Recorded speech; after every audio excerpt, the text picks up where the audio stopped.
बिस्मिल्लाहिर्रहमानिर्रहीम अस्सलाम वालेकुम। Welcome to view of learning. आज स्टूडेंट्स आज की वीडियो में LDC low division clerk, UDC upper division clerk, assistant और स्टेनोटाइपिस्ट की पोस्ट के लिए डिस्कस करेंगे स्टेप बाय स्टेप करके कि इनकी सैलरी क्या होती है सारी की सारी पोस्टों के लिए, बेसिक पे आप लोगों को क्या मिलेगी। इसके अलावा डिस्कस करेंगे एलडीसी का यहाँ पर लो डिवीजन क्लर्क का यहाँ पर क्या काम होता है। उसके बाद डिस्कस करेंगे अपर डिवीजन क्लर्क यानी यूडीसी का यहाँ पर क्या क्या काम होता है और कितने घंटे आप लोगों को यहाँ पर ड्यूटी देनी पड़ेगी। साथ ही साथ बात करेंगे स्टेनोटाइपिस्ट का यहाँ पर क्या काम होता है, कितने घंटे की ड्यूटी होती है। असिस्टेंट का यहाँ पर क्या काम होता है और कितने घंटे की ड्यूटी होती है। खाना और रिहाइश के हवाले से बात करेंगे। इसके साथ डिस्कस करेंगे कि आप लोगों को कितनी छुट्टियाँ मिलती हैं, क्या तरतीब होती है, मुकम्मल डिटेल वन बाई वन करके इंशाल्लाह आज की वीडियो में आप लोगों के साथ डिस्कस करने वाले हैं। फर्स्ट ऑफ ऑल वीडियो को लाइक कर दें, चैनल पर न्यू आए तो चैनल को भी सब्सक्राइब कर दें, साथ बेल आइकन के बटन को नोटिफिकेशन ऑल कर दें। अच्छा स्टूडेंट, कोई स्टूडेंट अगर टेस्ट की तैयारी करना चाह रहा हो, जिस भी पोस्ट के लिए अप्लाई किया है, हम आपको अकॉर्डिंग टू पेपर पैटर्न तैयारी करवाएंगे 100% गारंटी के साथ, श्योरिटी के साथ इंशाल्लाह आपका पेपर उसी में से बन कर आएगा। याद रखें जब भी आप लोग किसी भी पोस्ट के लिए अप्लाई करेंगे, जे डे वन से जिस तरह आप लोग जिस नीयत से अप्लाई करते हैं, जिस इरादे से कि हमारी पोस्ट कंफर्म है, इसी इरादे के साथ अगर आप लोग 2 से ढाई महीने अपने रिटन टेस्ट होने तक 3 महीने तक अगर अपना 100% देकर काम करें, तो ये बात मैं गारंटी से श्योरिटी से कहता हूँ इंशाल्लाह 2026 के अंदर आप लोगों को एफआईए में सिलेक्ट होने से कोई भी रोक नहीं सकता। ठीक है, सबसे पहले बात करेंगे एलडीसी के लिए लो डिवीजन क्लर्क के लिए। तो लो डिवीजन क्लर्क के लिए यहाँ पर आप लोगों की जो सैलरी होती है वो आप लोगों की तकरीबन 91-92 हज़ार के जो है वो करीब होती है। ठीक है, 89,000 से लेकर तकरीबन 91-92,000 इस मरतबा आप लोगों की बेसिक यहाँ पर सैलरी लगेगी। तो बात करते हैं यूडीसी के लिए, अपर डिवीजन क्लर्क के लिए भी तकरीबन आप लोगों की 95-96-97 यानी 1 लाख के करीब करीब आप लोगों की सैलरी लगनी है। असिस्टेंट की पोस्ट के लिए 1,10,000 से ऊपर है और स्टेनोटाइपिस्ट की पोस्ट के लिए सिमिलरली 1 लाख के करीब राउंड अबाउट 1-2 हज़ार जो है वो ऊपर नीचे आप लोगों की सैलरी होगी। तो ये आप लोगों की बेसिक सैलरी लगती है।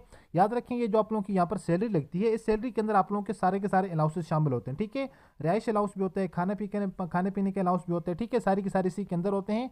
आपको अलग से यहाँ पर जो है वो खाना पीना जो है वो डिपार्टमेंट्स की जानब से नहीं मिलता। हाँ, जिस वक्त आप लोगों के बेसिक यहाँ पर ट्रेनिंग आपको दी जाएगी 2 से 3 वीक की, बाज़ पोस्टों के लिए 6 वीक की बेसिक जो है वो ट्रेनिंग होती है एलडीसी वालों के लिए, यूडीसी वालों के लिए, स्टेनोटाइपिस्ट असिस्टेंट की पोस्ट के लिए। ठीक है, तो वहाँ पर वो आप लोगों को प्रोवाइड करेंगे। तो एलडीसी का यहाँ पर क्या काम होता है, एलडीसी का काम होता है फाइलों की तैयारी और रिकॉर्ड रखना।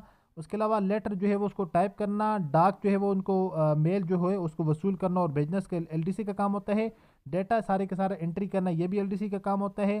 सीनियर अफसरान के रोज़मर्रा काम में मदद, यानी वो जो आपको जिस काम का कहेंगे कि वो आप लेटर जो है वो टाइप कर दें, ये कर दें, वो कर दें, तो आप लोगों को वो काम करना होगा। फाइलों की ट्रांसफ़र करना या उनकी मुंतकिली करना, ये एलडीसी का काम होता है। बाकी बात करते हैं यूडीसी का। तो यूडीसी का क्या काम होता है, यूडीसी का काम होता है फाइलों की निगरानी और अपडेट करना, ऑफिस का जो रिकॉर्ड है उसकी निगरानी करना, अहम दस्तावेज़ात की तैयारी करना, सरकारी खतूत की तैयारी करना, जूनियर स्टाफ की एलडीसी यानी निगरानी, यानी जो जूनियर स्टाफ उनसे होगा उनकी निगरानी करना, उनसे काम करवाना, ये यूडीसी का। ठीक है, डेटा और रिपोर्ट की मैनेजमेंट करना, ये सारे का सारा अपर डिवीजन क्लर्क की पोस्ट के लिए काम होता है। बाकी बात करते हैं स्टेनोटाइपिस्ट की जो पोस्ट है उसके लिए, उसका क्या जिम्मेदारियाँ, क्या काम होता है। नोट्स की शॉर्ट हैंड और जो है वो जो अगर यहाँ पर टाइपिंग करनी होती है वो शॉर्ट हैंड स्टेनोटाइपिस्ट का काम होता है। तेज़ कंप्यूटर टाइपिंग और डेटा एंट्री का जो काम होता है वो स्टेनोटाइपिस्ट का होता है। ठीक है, स्टेनोटाइपिस्ट के आले का इस्तेमाल करना, ठीक है, वो क्योंकि आप लोगों ने स्पेसिफिक कोर्स किया होता है। सरकारी दस्तावेज़ात की जो है वो फॉर्मेटिंग, उसके अलावा मीटिंग्स के नोट्स तैयार करना, ऑफिस के जो इंतज़ाम होते हैं, ठीक है, अमूर में उनकी मावनत करना। तो ये सारे का सारा स्टेनोटाइपिस्ट का यहाँ पर काम होगा। नेक्स्ट वो बात करते हैं असिस्टेंट की पोस्ट के लिए, ग्रेड 16 असिस्टेंट का। फाइलों की तैयारी करना और फैसला साजी करना, ठीक है, उनको फाइनल करना, ये जो है असिस्टेंट का काम होता है। अफसरान की ब्रीफिंग और रिपोर्टिंग, जितने भी अफसरान होंगे इनके अंडर उनकी ब्रीफिंग करना, उनकी रिपोर्टिंग करना।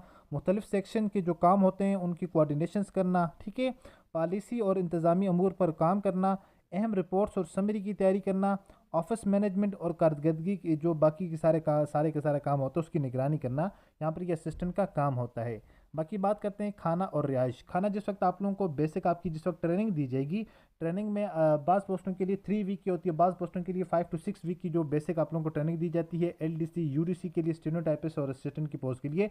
तब आपको यहाँ पर जो है वो खाना डिपार्टमेंट्स की जानब से प्रोवाइड किया जाएगा। बाकी रिहाइश की बात करें तो रिहाइश आप लोग जहाँ पर भी रहते हैं, रिहाइश आप लोगों को डिपार्टमेंट्स की जानब से ऑलमोस्ट ज़्यादातर ये समझें कि 90% तकरीबन मिल जाती है। ठीक है, तो रिहाइश आप लोगों को वहीं वहीं पर मिल जाएगी जहाँ जहाँ पर आप लोग काम करते हैं, वहाँ पर जो है वो बंदा मैनेज कर लेता जाता है। बाकी खाना पीना आप लोगों को सैलरी के अंदर अनाउंसेस दिए जाते हैं, तो वो आप लोगों को खुद करना पड़ेगा। तो बाकी अगर ड्यूटी टाइमिंग की अगर यहाँ पर बात करें, तो ऑफिस वर्क का होता है ये तकरीबन बाकी पोस्टों के लिए 8 घंटे होता है, तो यहाँ पर जो है वो 10 घंटे भी बास टाइम आप लोगों को लग जाता है। बाकी वैसे स्पेसिफिक 8 ही घंटे यहाँ पर जो है वो ड्यूरेशन होती है, 8-8 घंटे की शिफ्टें होती है ना। 8 घंटे जो है वो फर्स्ट शिफ्ट आएगी, फिर सेकंड शिफ्ट, फिर थर्ड शिफ्ट, इस तरह काम किया जाता है 8-8 घंटे की शिफ्टों के अंदर, ठीक है। तो और जो ये ऑफिस वर्क होता है, ऑफिस वर्क बास टाइम जो है वो थोड़ा सा आप लोगों को थका देने वाला भी होता है, और जो है वो 8 से 10 घंटे आप लोगों को ड्यूटी करनी पड़ सकती है। तो बाकी इतना मुश्किल कुछ भी नहीं है, आप लोगों ने अपना 100% देकर तैयारी करनी है, तो इंशाल्लाह आप लोगों की जो सिलेक्शन हो जाएगी, और एक अच्छी खासी अट्रैक्टिव यहाँ पर ये आप लोगों को पे करेंगे। तो बाकी इसमें जो छुट्टियों का प्रोसेस है, वो भी महीने के अंदर तकरीबन 3-4 छुट्टियां आप लोगों को मिल ही सकती हैं सारी की सारी पोस्टों के लिए। जिस तरह बंदा जहां पर जाता है, जहां पर उसकी फिटिंग हो जाती है, सेटअप हो जाता है, तो फिर उसमें प्रॉपर सिस्टम बन जाता है कि आप लोगों को वो उस माहौल के अंदर ऑटोमेटिक एडजस्ट हो जाते हैं, फिर आप लोगों के लिए कोई किसी किस्म का इशू नहीं बनेगा। होपफुली सारी की सारी चीज़ें आप लोगों को समझ आ चुकी होंगी। मिलते हैं नेक्स्ट वीडियो में इसी तरह एक और इन्फॉर्मेटिव वीडियो के साथ। अपनी दुआ में याद रखिएगा और देखते रहिएगा चैनल वे ऑफ लर्निंग। अल्लाह हाफिज़।